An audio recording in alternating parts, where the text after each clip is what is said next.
The festival of light lasted through the night. Songs echoed in the gardens, lanterns floated above the crystal waters, and fireworks colored the skies. Humans and Lumerians stood together, laughing and sharing food. It was the first time both species celebrated as one. Yet while the music carried joy, everyone knew the work ahead would be far harder than a single night of dancing. A council divided at dawn. Captain Aaron and Princess Elira were called back to the crystal chamber. The council sat in silence, their expressions hard to read. Chancellor Malor stood at the center, his robes gleaming with silver threads. "The trials are complete," Malor said. "The human has shown courage, intelligence, and compassion. By our laws, he has proven himself worthy, but not all of us are convinced." Whispers rose around the chamber. Some nobles argued that Aaron was dangerous, too unpredictable. Others admitted that his refusal to give up in the trials was proof of a rare spirit. Elira stepped forward, her voice calm but steady. "The council must decide. Will you honor your own traditions or will you break them out of fear? Aaron has done all that was asked of him." Malor raised his hand, silencing the chamber. He looked at Aaron directly. "Human, tell us, why do you wish to stand beside our princess? Is it power you seek or glory for your kind?" Aaron hesitated. Then he spoke clearly. "I don't want power. I don't want glory. When I made that joke, I never thought it would bring me here, but every step since I've learned that Elira isn't just a princess. She's someone who fights for her people, who listens, who believes in unity.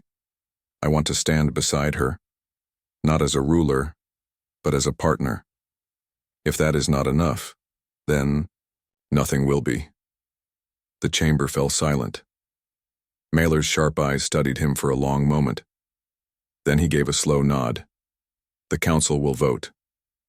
After tense whispers and raised hands, the crystals on the chamber walls lit up, first a few, then many more. The final count was clear. "The bond is recognized," Malor declared.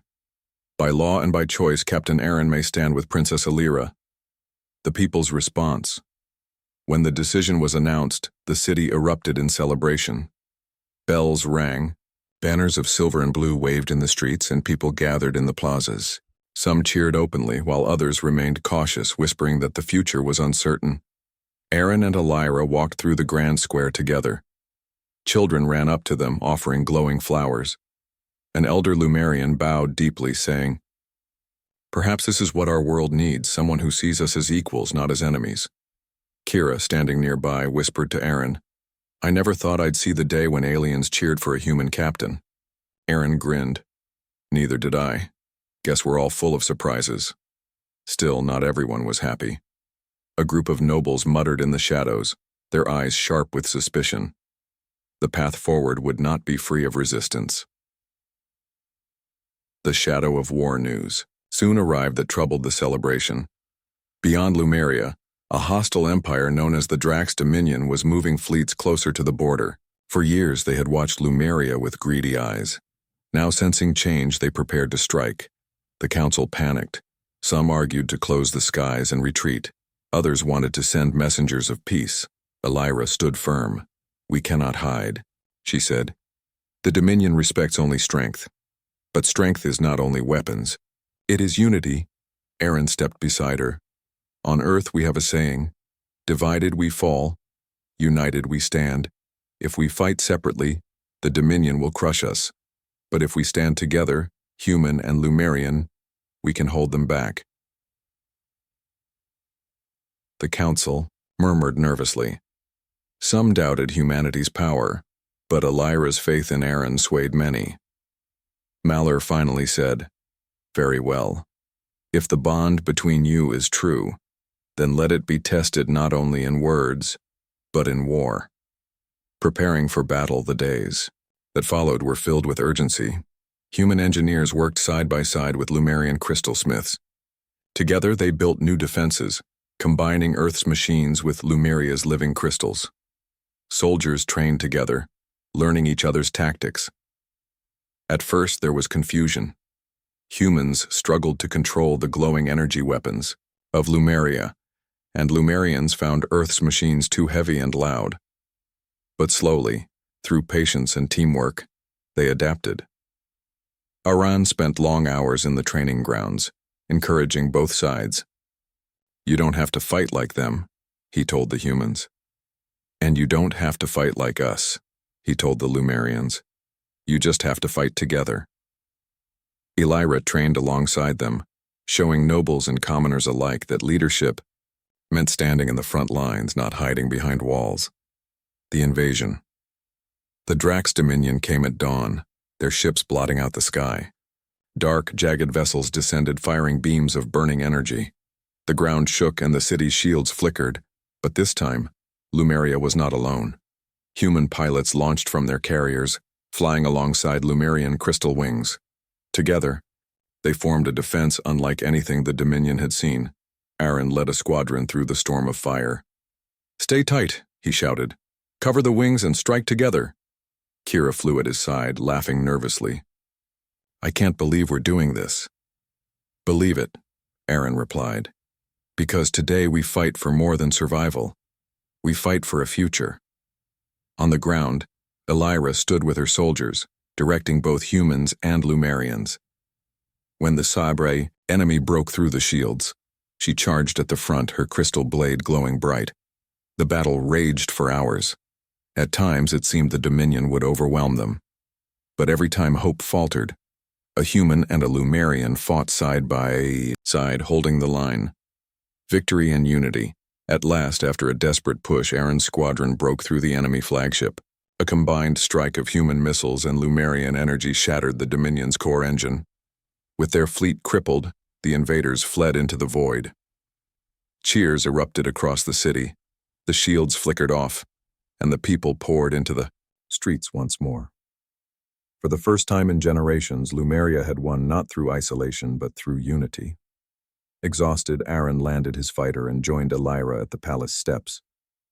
She was bruised but smiling, her eyes shining with determination. "You were right," Elira said. "Together we were stronger."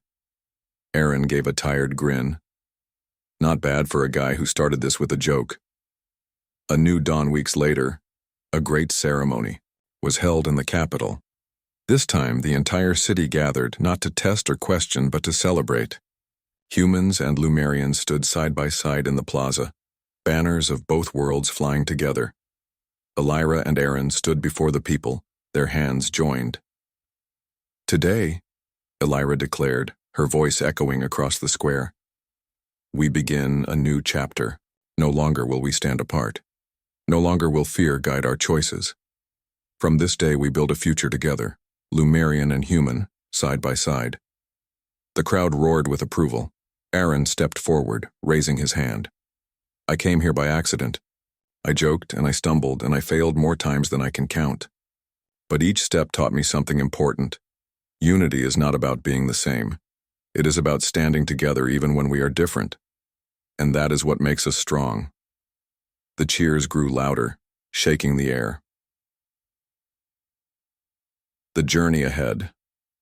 That night, after the ceremony, Aaron and Elira stood again on the palace balcony looking at the stars.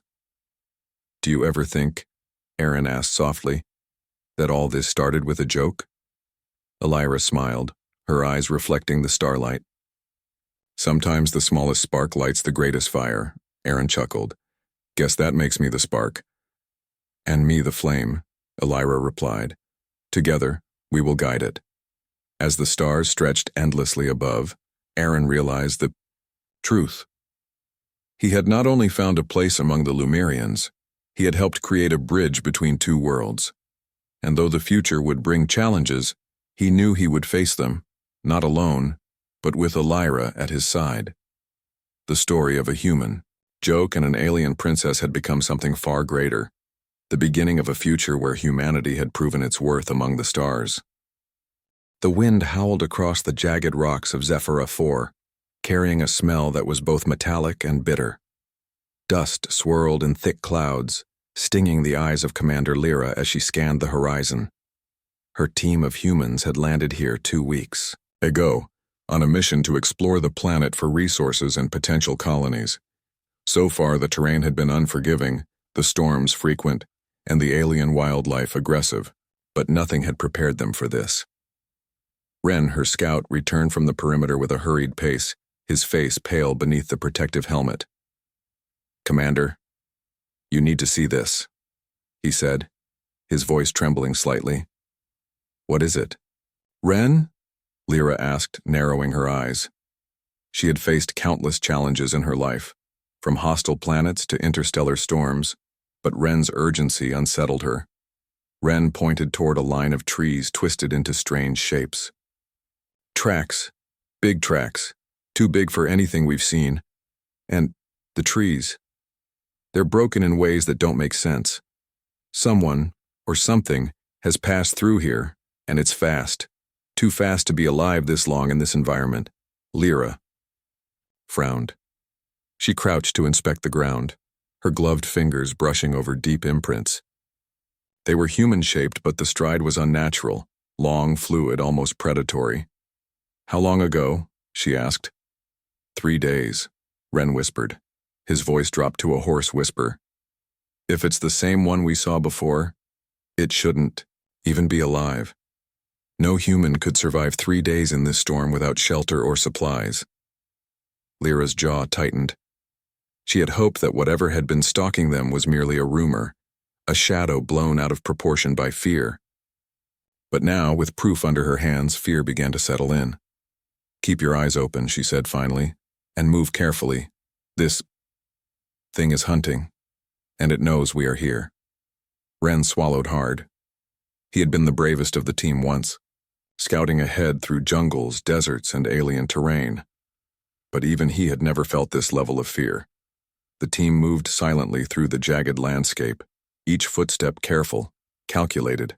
Every so often a branch would snap underfoot or a rock would tumble, and everyone would freeze, listening.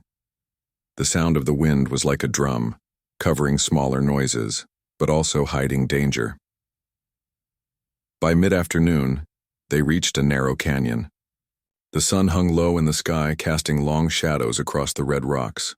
Lyra ordered a temporary camp, though she knew it would not be safe for long. "Set up sensors and shields," she instructed. "No one moves away from the perimeter without a partner." As the humans worked, Ren kept his eyes on the horizon. Something felt wrong, but he could not put a finger on it. Tracks had led them here, but the spacing suggested a hunter that was not just following. They were being toyed with. Night fell quickly on Zephyr 4, bringing freezing winds and alien sounds. The team huddled around a small artificial fire, its glow barely cutting through the darkness. Lyra surveyed her team. "We can't underestimate it," she said. "Whatever is out there, it is intelligent. It knows how we move, how we react, and it is learning from us." One of the engineers, Caro, shivered. "Commander, if it's alive and why hasn't it attacked yet? We've been careful. Maybe it's waiting for a mistake." "Exactly," Lyra said, her voice calm but firm, "and that is why we cannot make one. Not tonight, not tomorrow. Stay alert, but rest in shifts. We need full strength if it decides to strike." Hours passed slowly. The wind grew stronger, rattling the rocks and cutting through their suits. Ren patrolled the perimeter, his pulse quickening every time he thought he saw movement. Shadows shifted too quickly, clouds of dust rose too suddenly. It was impossible to know if it was the wind or the hunter. Suddenly, a distant crash echoed through the canyon. The team froze. Lyra grabbed her rifle and signaled for silence. Ren's eyes were wide. He recognized the sound. It was the noise of deliberate movement of something large forcing its way through terrain with precision. "Not the wind," he whispered. "It's coming closer." Lyra's mind raced. She had faced alien predators before, but this was different. The predator was clever, calculating, almost human in thought, but faster, stronger, and without the limits of ordinary humans. Whoever, or whatever, this was, it had survived where any human should have failed. Ren looked at her, pale. "Commander, it knows we are here, and I think it's learning. Every step we take, it adapts." Lyra swallowed. "Then we adapt faster." That's what makes us human. That's what makes us strong. We don't give up. We survive, and we fight smarter. The night deepened. Shadows stretched long across the jagged canyon walls. Lyra kept her eyes sharp on the sensor readings, her ears listening to every sound. Somewhere beyond the firelight, the hunter was moving, calculating, watching. Suddenly, a sharp whistle cut through the wind. It was a warning, deliberate, almost taunting. The team froze. Wren's face turned ashen. That's not natural, he said. It's human. Lyra's mind raced. Could it really be human? Could someone or something have survived 3 days in these conditions? She remembered the missing expedition from 2 years ago, thought lost forever. Could this be one of them, altered somehow by the harsh world of Zephyra 4? She shook her head. We don't know, she said. But it doesn't matter. What matters is that it is here. And it is hunting us. The wind carried another sound, faint but distinct. A footstep, careful, almost silent. The team's fire flickered as if responding to the presence. Every human in that camp felt the same chill. The hunter was close, and it was patient. Lyra whispered orders. Check all sensors, every exit, no one goes alone, and prepare traps. If it wants to play games, let's be ready. Hours passed in tense silence. Every snap of a branch, every rustle in the dust made hearts race. Humans were creatures of endurance and strategy. That was their strength. They moved with calculated patience, prepared for a fight that could come at any moment. Wren patrolled, again this time closer to the canyon's edge. His eyes darted between shadows. Then he froze. Something moved in the dark. A figure, long and thin, moving without sound. Its stride was human, but impossible, covering ground in a single leap that a human could not manage. He raised his hand, signaling the others. Lyra came quickly, her rifle ready. They watched as the figure paused, tilting its head as if studying them. Its face was obscured, but the intelligence in its movements was clear. It was not just surviving. It was observing, calculating, learning. Wren's voice was barely audible. It's hunting us now. Lyra's jaw tightened. Then we hunt smarter, she said. And we survive. That is what humans do. No matter what comes, we endure. And we fight back. The figure disappeared into the darkness as quickly as it had appeared, leaving only the tracks of impossibly long strides. The team exhaled, holding tension in every muscle. They had seen it, and now they knew the truth. This was no ordinary predator. It was relentless, intelligent, and possibly human, but altered, perfected for survival. Lyra looked at her team, her eyes fierce in the firelight. Rest now in shifts. But remember this, humans endure, humans adapt, and humans survive. Whatever comes, we are ready. The wind howled louder, carrying with it the scent of metal and dust. Somewhere beyond the canyon, the hunter moved. Patient, waiting, learning. And now the humans were not just explorers, they were prey. But Lyra smiled faintly, almost imperceptibly. Fear had a place, but courage had a greater one, and humans above all fought back. Night stretched on, filled with whispers of wind, creaking rocks, and the unrelenting presence of a hunter that refused to die. And for the first time in 3 days, the humans understood one thing clearly. The hunt had only just begun. The second day on the canyon ridge was colder than the first. The storm above had cleared for a short while, revealing the pale twin moons of Zephyra, but the relief was brief. Soon the winds returned, carrying sharp dust that scraped against the humans' armor. Commander Lyra knew the weather was not their greatest threat. Somewhere in the shadows, the hunter was moving, watching, and learning. Her team sat quietly around the fading glow of the artificial fire. No one spoke much. Even the smallest sound felt like an invitation to the predator. Wren, sitting near the edge of the camp, kept glancing into the darkness as though he expected the hunter to step out at any moment. Lyra studied her team, Exhaustion showed on every face. Dark lines marked the corners of their eyes, and their movements had grown slower. But she also saw something else, determination. Humans had always survived through endurance, not speed. Where other species grew weary and fell, humans pushed forward. That strength had to be their weapon now. She stood, her armor catching the faint glow of the moons. "Listen to me," she said in a steady voice. "It is fast, it is strong, and it is watching us, but it doesn't matter. We are human. We survive not because we are the biggest or the strongest, but because we adapt, we learn, and we endure. That is how we fight back." The team nodded. The fear was still there, but Lyra's words gave it shape, gave it meaning. Fear was useful when it sharpened the mind. "Ren," she continued, "show us what you found." The scout rose carrying a small holographic pad. He pressed a button and a blue image flickered above the device, showing the terrain around the canyon. Red dots marked their camp. Yellow lines showed the hunters' tracks from the previous night. "Here," Ren said, pointing to the map. "It circled us twice. It stayed just out of sensor range, moving faster than we could track. It was testing our boundaries, almost like it wanted to see how we would react." Caro, the engineer, frowned. "Testing us? Why would it do that? A predator kills to eat, it doesn't wait, doesn't play games." Ren's jaw tightened. "This isn't a simple predator. It knows strategy. It knows patience. It's human in the way it thinks." A silence settled over the camp. The idea was not new. Lyra had thought it herself, but hearing it said aloud gave it weight. "Then we treat it like a thinking enemy," Lyra said at last. "If it wants to test us, we show it something it cannot predict. Humans win because we are unpredictable." Her team waited for orders. Lyra pointed at the map.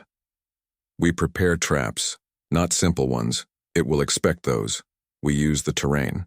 We use noise, light, and confusion. If it thinks it can predict us, we break that pattern." Caro straightened, energy in his tired eyes. "I can set up decoy emitters, fake heartbeats, fake movements. If it follows sound, we lead it into a dead zone." "Good," Lyra said. "Do it." "Ren," she continued, "you know the terrain best. Find narrow spots, canyons, cliffs, places where its speed won't matter." Ren nodded quickly. "There's a ravine east of here. Sharp rocks, little room to move. If we force it there, it can't outmaneuver us." "Excellent," Lyra replied. "We move at dawn." The plan gave the team focus. Fear still lingered, but now it was directed into action. They worked through the night, setting small traps and positioning decoys. Caro planted emitters along the canyon walls, each one designed to mimic human footsteps or breathing. Ren drew paths on the map, marking safe routes and dangerous ones. By morning, their camp was transformed into a web of hidden tricks. The humans were tired, but their eyes carried a spark again. The sun rose weakly over the jagged rocks, casting long shadows across the canyon. The wind carried dust, but for once it was quiet enough to hear footsteps. Lyra ordered the team into formation. "Stay close, stay alert. It will come." They moved east toward the ravine. Every step was slow, careful. The canyon walls loomed high above, sharp and red, while the path narrowed into a funnel of stone. Hours passed. The team's nerves stretched thin. Every small sound echoed in the tight space, the clatter of a loose stone, the hiss of sand against armor. Then, suddenly, the sensors beeped. Something was moving. "Contact," Caro whispered. His voice shook despite his effort to stay calm. "It's coming fast." The decoys activated, filling the canyon with false footsteps and faint human heartbeats. The air vibrated with sound. The humans froze, waiting. From the shadows at the canyon's edge, a shape appeared. Tall, thin, moving with impossible grace. It paused, head tilted, as if listening. Then it stepped forward, ignoring the decoys. "It knows," Ren hissed. "It can tell the difference." The figure crouched low, then leapt. In seconds, it was halfway down the canyon wall, its movements swift and precise. The team opened fire, beams of light flashing across the stone. The figure darted between rocks, avoiding every shot. Lyra gritted her teeth. It was fast, too fast, but she saw something else. It wasn't reckless. Every move was calculated, every dodge predicted. It was not reacting randomly, it was anticipating. "Fall back to the ravine," she ordered. "Now!" The humans retreated, firing bursts of light to cover their movements. The figure followed, always just out of range, always watching. It did not strike, not yet. It was waiting for the perfect moment. Finally, the team reached the ravine Ren had chosen. Sharp rocks jutted from the ground, the walls closing in tight. There was little room to move quickly here. "Hold positions," Lyra barked. "Make it come to us." The hunter stepped into the ravine, its form clearer now. It wore remnants of a suit, torn and weathered, but still human in design. Its movements were fluid, almost unnatural. Its face was hidden behind a cracked visor, but the faint outline of human features was visible. Ren's breath caught. It really is human. The figure tilted its head again, studying them. For a moment, no one moved. Then it spoke. A harsh, broken sound. But still words, "You are weak." The voice was distorted, mechanical, but it was enough to send chills through the team. Lyra raised her weapon, her eyes steady. "Weak? No, we are human, and humans endure." The hunter lunged forward, faster than any human should be, but this time the humans were ready. They triggered the traps. Rocks fell from the ravine walls, forcing the hunter to dodge into narrow spaces. Energy nets crackled, slowing its movements. For the first time, the hunter stumbled. "Not much, but enough. Now," Lyra shouted. The team opened fire, coordinated and precise. Beams struck the hunter, sparking against its armor. It roared, a sound more machine than human, and pushed forward. The battle raged in the tight ravine, light and sound filling the air. The humans fought with everything they had, not strength but strategy, timing, and unity. Finally, the hunter leapt back, retreating into the shadows. It moved quickly, vanishing beyond the ravine walls. Silence followed, broken only by the heavy breathing of the humans. Ren lowered his weapon, sweat dripping down his face. We drove it back." Lyra shook her head. "No, it let us. This wasn't its end. It's testing us, just like before, and now it knows more than it did yesterday." The team exchanged uneasy glances. They had survived, but the victory felt thin. The hunter had learned from the fight, and it would return stronger. Lyra looked east toward the endless jagged horizon. Her voice was calm, steady. "Good. Then we learn faster. If it wants to hunt us, we will show it what humans are made of. We are not prey. We are survivors. And we will outthink it." The wind howled again, carrying dust across the ravine. Somewhere in the shadows, the hunter was already moving, already planning. But so were the humans.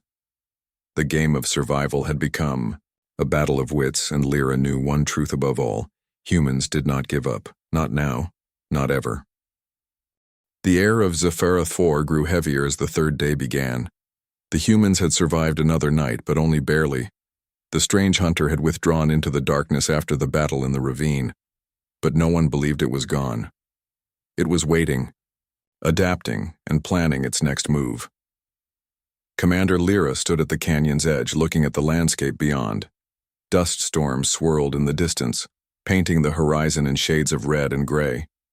The ground stretched in jagged ridges, broken by sharp valleys and winding cracks. It was a place that wanted to bury the weak, yet here humans still stood. Her team was weary. Their faces were pale, their steps heavy, but their eyes remained sharp. Fear had not broken them. If anything, it had forged a strange resolve. They knew now what they faced. A creature with human features, human movements, but strength and speed no human should have. It was both a predator and a puzzle. Lyra called them together. "It won't stop," she said plainly. "It learns with every fight. If we wait, it will return stronger, and one day it will finish what it started. We cannot wait for that. We move and we hunt it. The words felt heavy in the air. For 2 days they had been prey, reacting to its moves. Now Lyra was asking them to turn the game around. Caro frowned, rubbing his tired eyes. Commander, hunt it?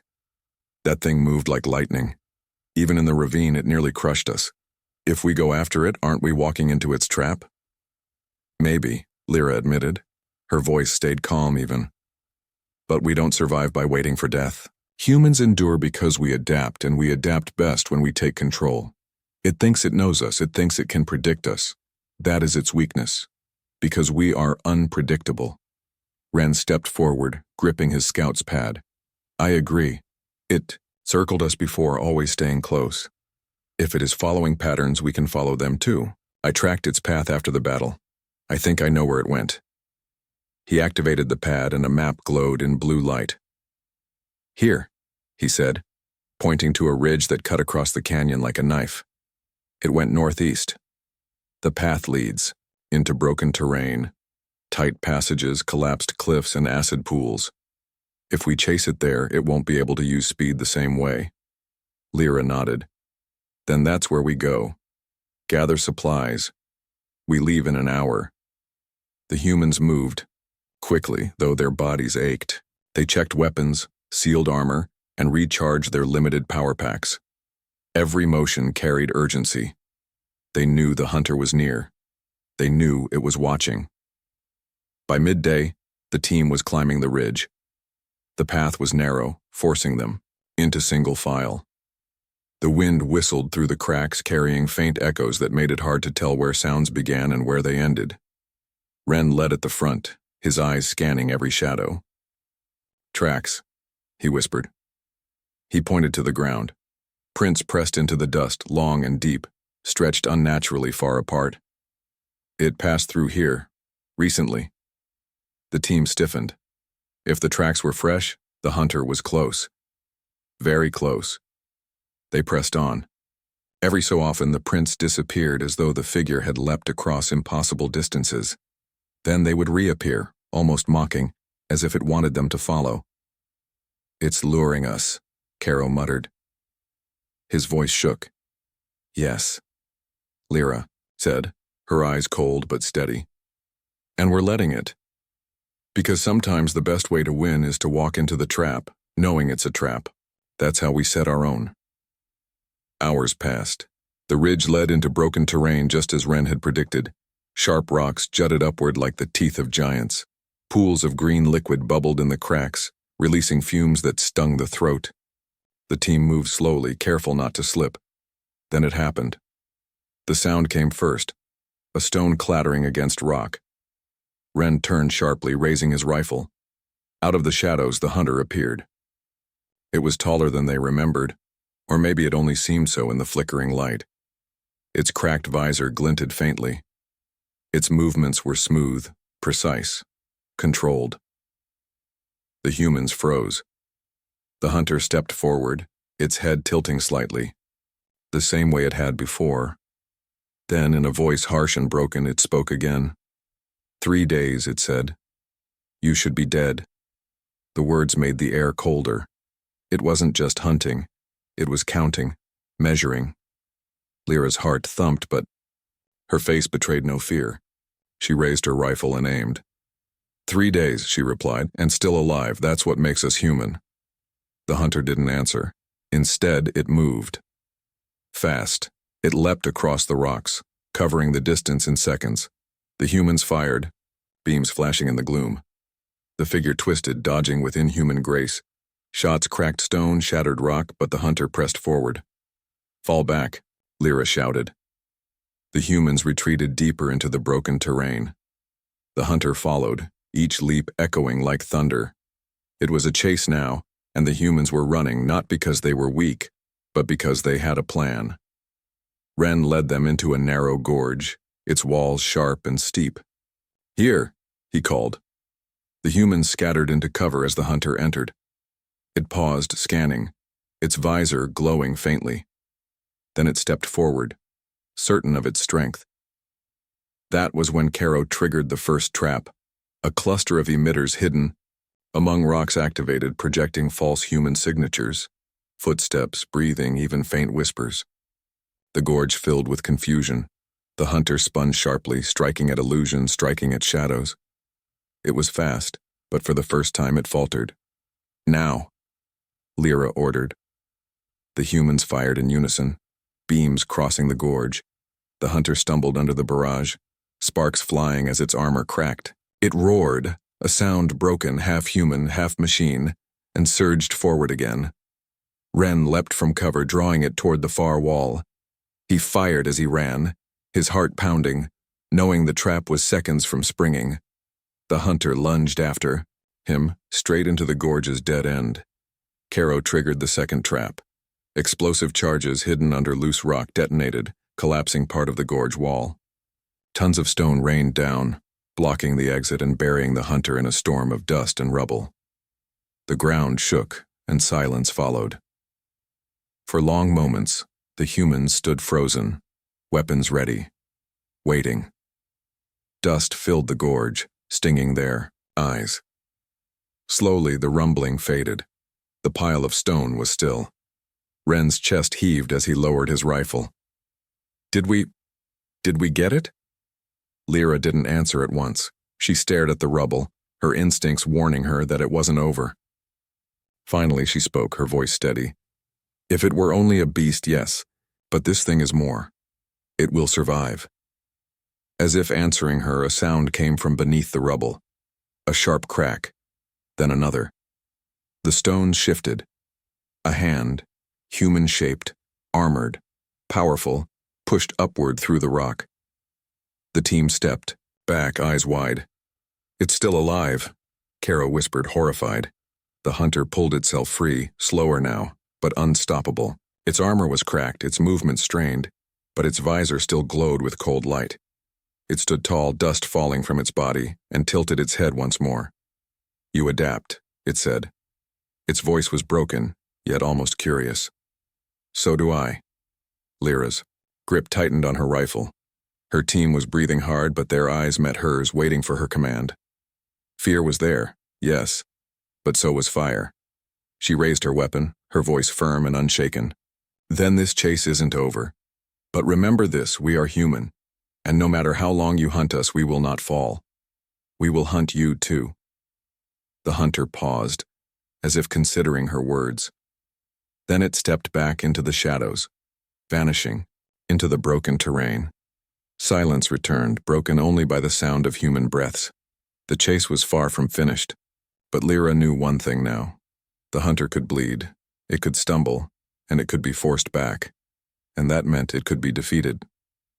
The humans regrouped, their steps heavy, but their spirits burning brighter than before. The predator had turned into prey for a brief moment, and that was enough. The hunt was no longer one-sided, it was war. The gorge was quiet again, but no one in Lyra's team felt safe. Dust still floated in the air, clinging to armor and stinging eyes. The hunter had escaped into the shadows, wounded but alive, and that was the most dangerous part. Commander Lyra stood tall, her rifle resting in her hands. She studied the jagged walls around them, her mind racing.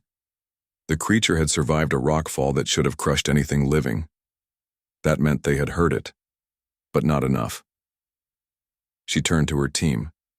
Their faces were pale, their bodies, worn from running and fighting, but their eyes held fire. They were alive, and being alive after facing something so relentless was already a victory. Listen to me, Lyra said, her voice calm but sharp. We made it stumble. We forced it back. That means it is not perfect. It can be hurt, it can be slowed, and one day it can be stopped. But we must fight smarter. That is our strength. Ren nodded, though his chest still rose and fell quickly from the chase. It learns fast, Commander. Every trap we set, it figures out. If we keep repeating patterns, it will crush us.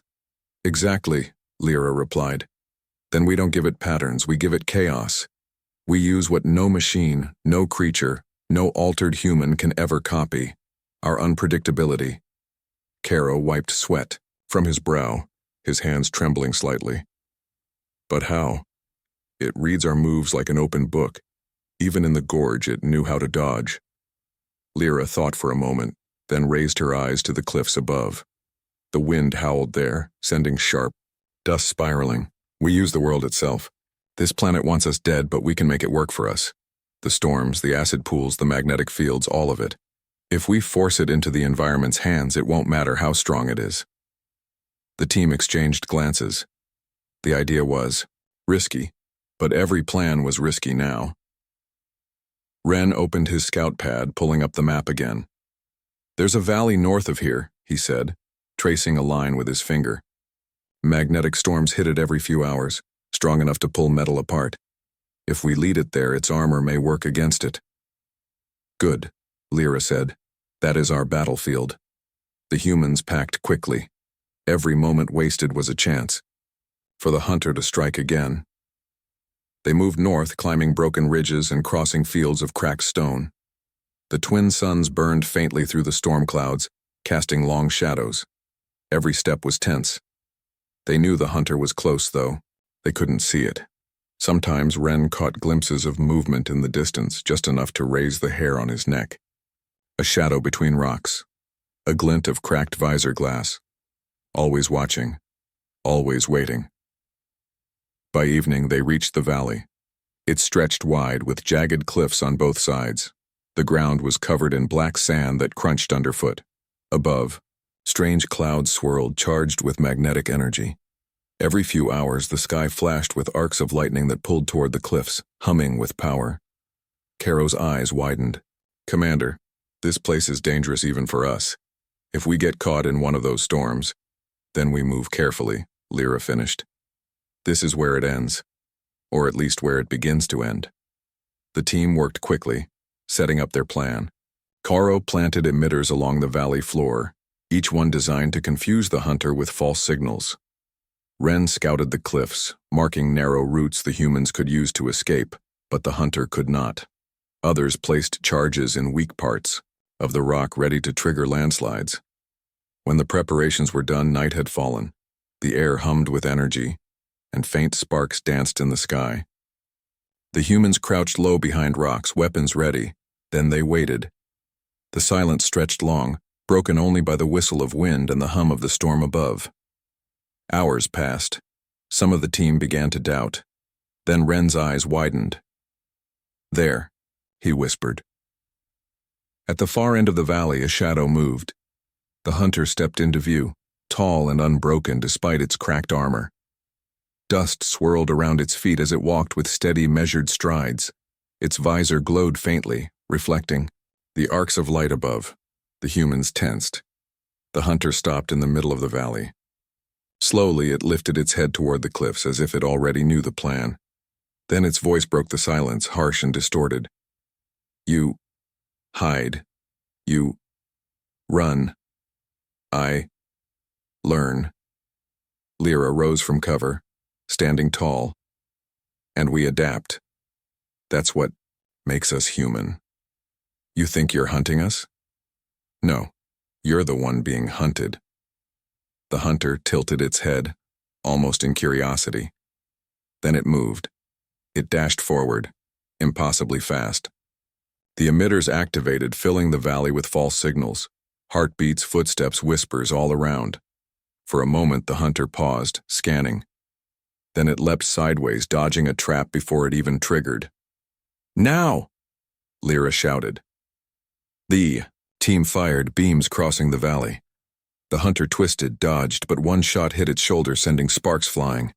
It roared, charging forward. Caro triggered the charges. Rocks above exploded, tumbling down in a landslide. Dust and stone filled the air, cutting off the hunter's path. It stumbled, forced to the side. The storm above answered. Magnetic energy sparked, arcs of lightning striking the valley floor. The hunter's armor crackled as the storm pulled, at it, dragging it sideways. Keep firing, Lyra ordered. The human shot again, beam slamming into its chest. The hunter staggered, caught between the storm and the humans. Its movement slowed, jerky, as if fighting against invisible chains. For a moment, hope flared in every human heart. They had it, but the hunter adapted. With a roar, It tore parts of its cracked armor free, throwing them aside. The storm's pull weakened and it pushed forward again, faster than before. It leapt at Ren, who barely rolled aside in time. The ground where he had stood exploded into black sand. The humans fired, forcing it back, but the hunter moved with renewed fury. Every dodge, every strike was sharper, as if it had learned from each trap in seconds. It's adapting too fast. Caro shouted. Lyra's eyes narrowed. She felt the weight of every life around her. They could not match its strength, but they didn't need to. They only needed to remind it of one truth. Ren, she called. Lead it toward the storms. Core! Ren's heart pounded, but he didn't hesitate. He fired a burst at the hunter, then turned and ran toward the center of the valley, where the storm's energy was strongest. Lightning cracked above, brighter and louder. The hunter followed, leaping with inhuman speed. But this time Ren was ready. He dove through a narrow crack in the rocks, just wide enough for him. The hunter tried to follow, but its larger frame struck the edge. For a second it was trapped. The storm chose that moment to strike. A massive arc of lightning crashed down, slamming into the hunter. The ground shook, the air filled with blinding light. The humans shielded their eyes.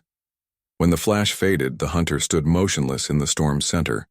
Smoke rose from its body, its visor cracked fully, revealing a glimpse of pale skin beneath. Human skin. Ren's breath caught. It really is human. The hunter staggered, its voice broken and faint. Not prey.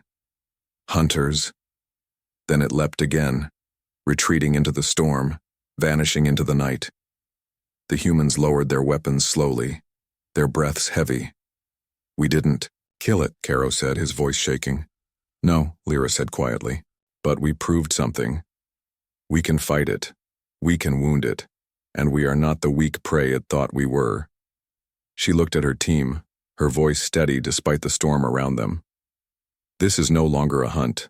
This is a war of endurance, and humans always endure. The valley echoed with the sound of the storm.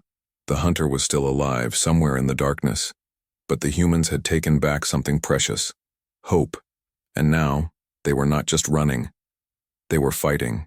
Back